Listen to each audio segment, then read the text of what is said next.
Hey, everybody, Bob Chick back with another edition of The Voice of Bodybuilding. Hopefully the voice is a little bit better as we've got a brand new sound system that we have brought to the studio and a brand new studio, if you notice. So we're making a few changes here, and that is partially because of the renovations that have been taking place on the gym, which we are waiting for the Panada equipment. Panada, of course, one of our main sponsors, along with our good friends at Redcon One. And I've been giving you guys weekly updates on the gym. We're going to be showing you that next week. I will be in Italy next week, actually, with Panada and the entire Panada family at the Rimini Sports Festival. I've never been there. First time event, 4-day event. It's actually an indoor-outdoor event in Rimini, Italy, which is right on the water. So I'm going to try to get you guys some footage from that outstanding event, and I can't wait to see there all these smiling faces and the fans from around the world. I am told this is a huge event. It's basically like FIBO, but indoors and mostly outdoors in Italy. Should be very cool. So that's the update. Equipment is on its way. The gym is getting painted and detailed, and I can't wait to show you guys what we end up unveiling. All right, so New York was last week. We'll get into that at another edition, but the Pittsburgh Pro was the week before. I was there, and I actually got a chance to get on stage, introduce all the top Olympian guys. As everybody knows, it's a great preview to the upcoming Olympia coming up this November, once again in Orlando, Florida. But I got a chance to talk with the champ himself, Chris Bumstead, on stage, and I finally got an opportunity to ask him a question I've been wanting to ask him for a long, long time. Roll the clip. Got a few choice questions. I know you said you're going for number 5. I've had some competitors along the way giving a little bit of a run, but CBUM's just been killing it, man, right? But I got to ask the golden question, Chris. Nobody ever asked Chris this question.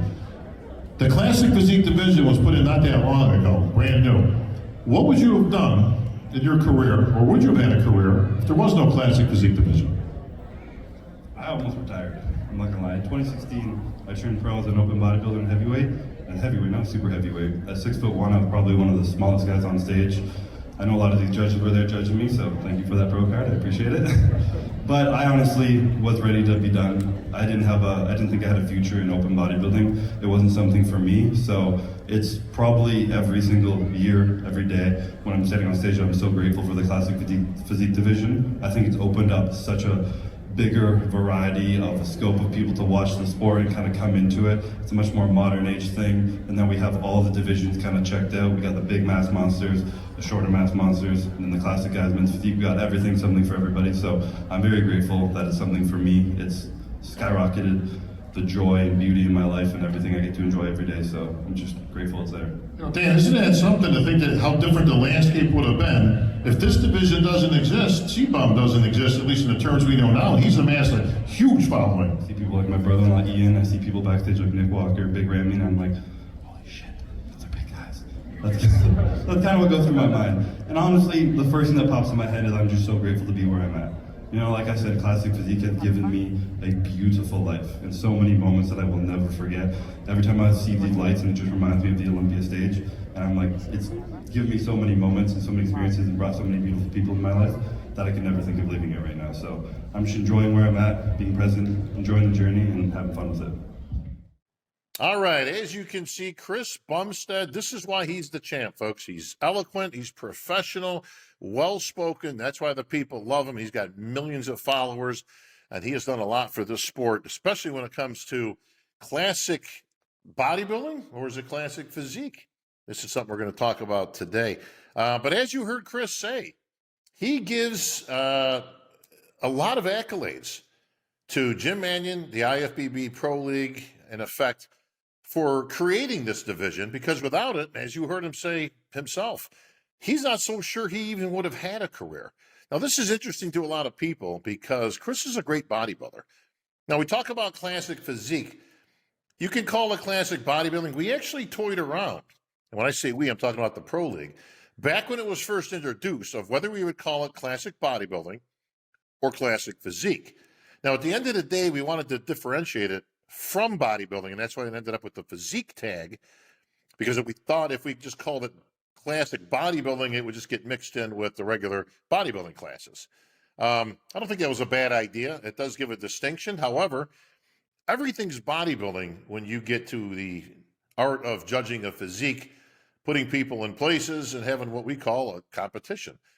So bikini, wellness, fitness, figure, you name it, if it's on stage under the NPC, the IFBB Pro League, it is bodybuilding. Now, what's the difference? Well, obviously very different levels of muscularity. That's first and foremost. And then you get into conditioning levels.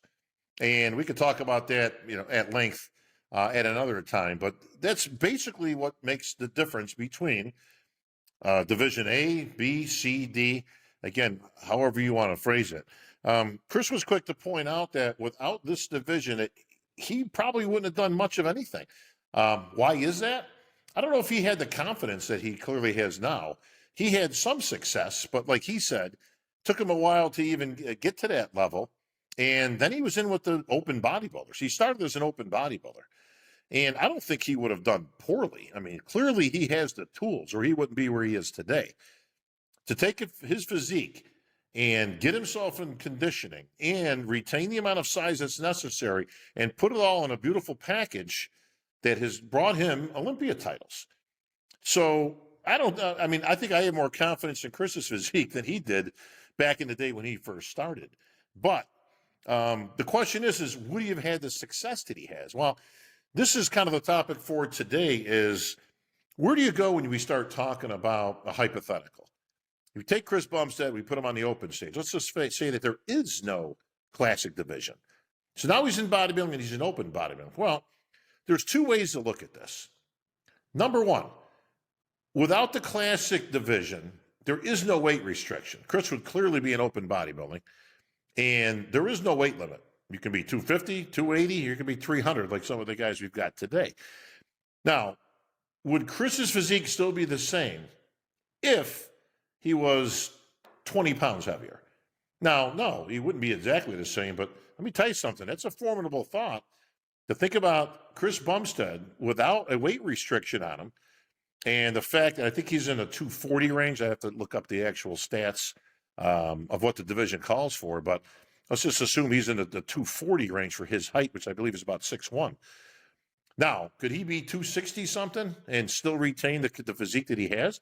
I believe he could. He would just be filled out a little bit more, a little bit rounder, a little bit deeper. Probably would still have that waist because you can tell by his structure that he naturally has a small waist.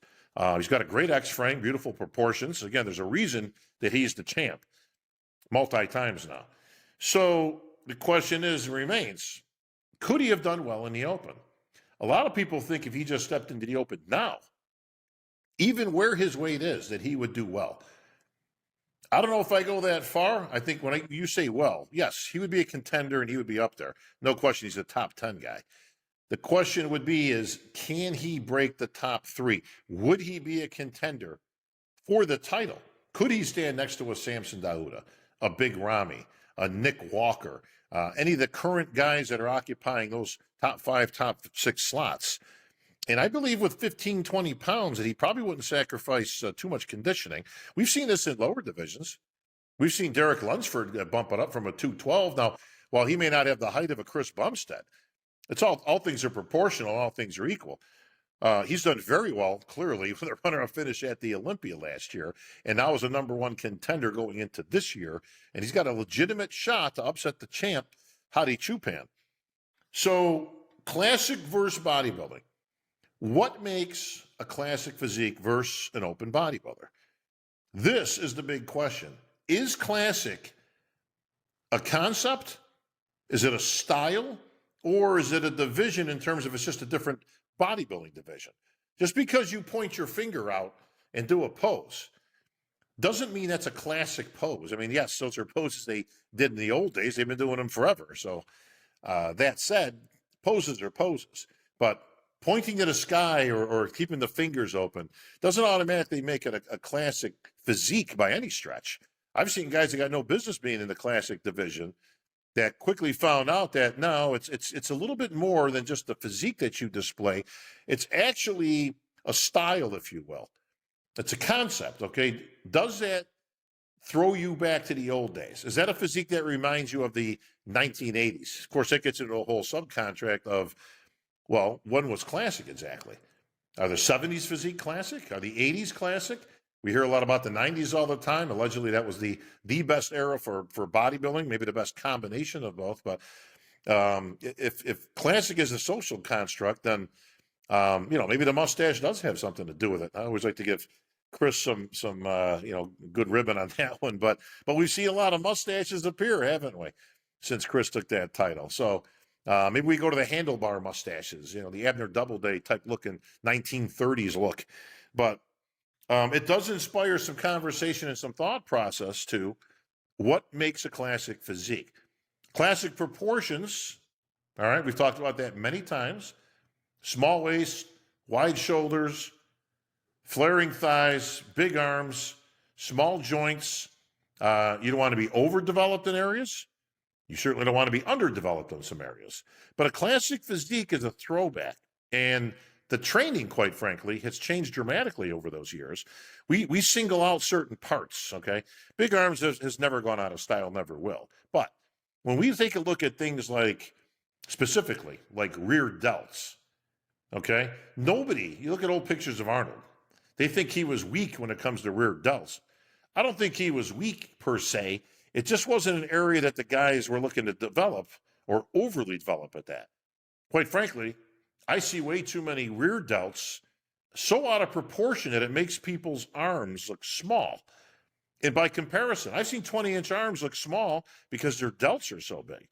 This is an imbalance. This is not a, quote, muscle group that was looked upon with any reverence years ago. Just like nobody had ripped glutes until Gasperi came along and kind of made that popular.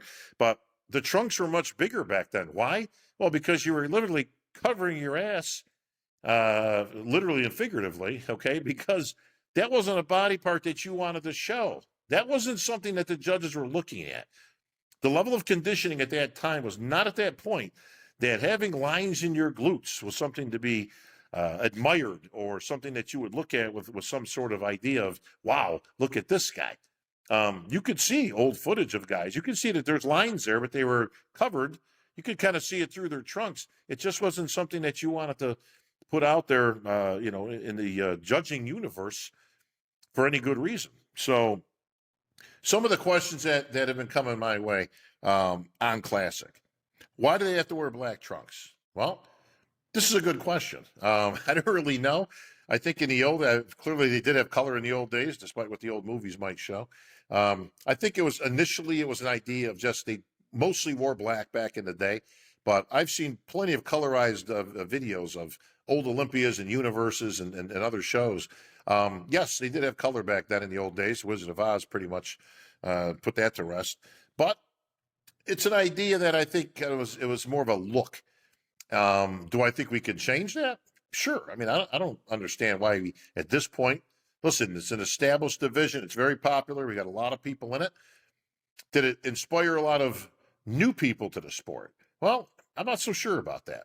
I think a lot of the people were in the sport, but it did give a platform for people to either go up from men's physique into the classic division or down from bodybuilding if they didn't have that type of mass or they weren't built like that, or if that's just something they aspired to. So I think it gave a great platform for a lot of bodybuilders, which is what they are, to display their physique and their talents and put them on a competition stage. Would these guys have just been in bodybuilding? I think 3/4 of them would have. Yes. How do we know that? Because if we look back at the old days and ask the question, what would some of the old guys have done? The old timers, let's just leave it at that. Would a Bob Paris have been in classic physique? Would a Sean Ray have been in classic physique? I've had people ask me, would you have gone to classic physique if that was available at the time? And I guess a lot of it would depend on the weight restriction. Early in my career, I do believe I was probably close enough that I could have made that cutoff. A little later on would have been more of an effort. But if that's how you came up and that's what you had to adhere to, well, it wouldn't have been as big a deal back then. Just like you had to make a weight class back then. If you were a middleweight, light heavyweight, again, anything with an age restriction to it, no different than that. And maybe, just maybe, that's why the physiques were better back then. Because we've heard this argument time in, and it has played out. And as I got the feedback back from my 90s Nationals versus the Olympia segment, and it was tremendous. And I really appreciate all you guys chiming in with your input and your comments and your opinions. But overwhelmingly, people thought the physiques were better, or at least comparative. And this was a 90s national championships.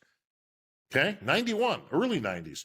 National championships versus a current Olympia lineup.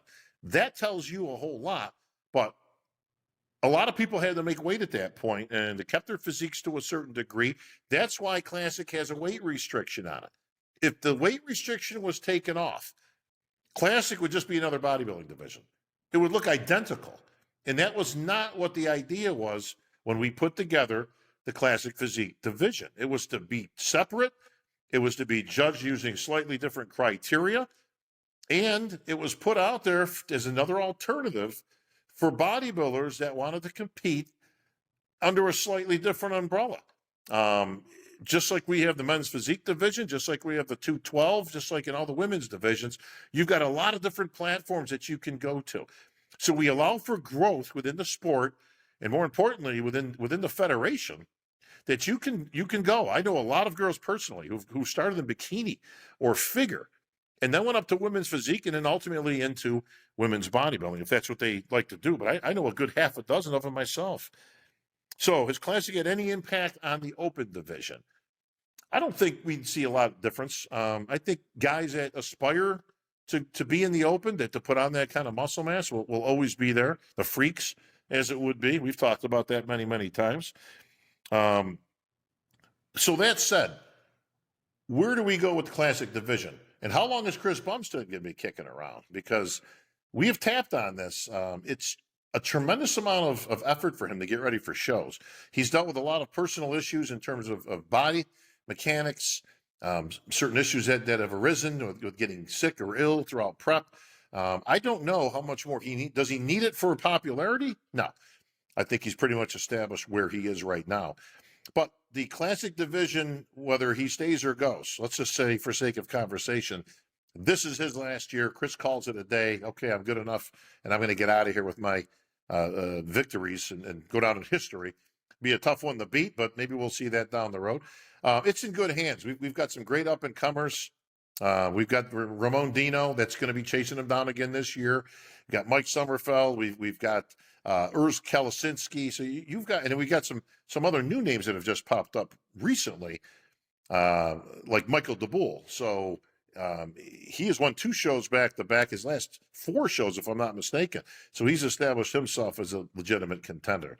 But you know what? I appreciate getting a chance to ask the great Chris Bumstead, the CBUM, if you will, where he would be if there was no Classic division, and he answered it like a true champ. All right, that's going to close it up for this edition of The Voice of Bodybuilding.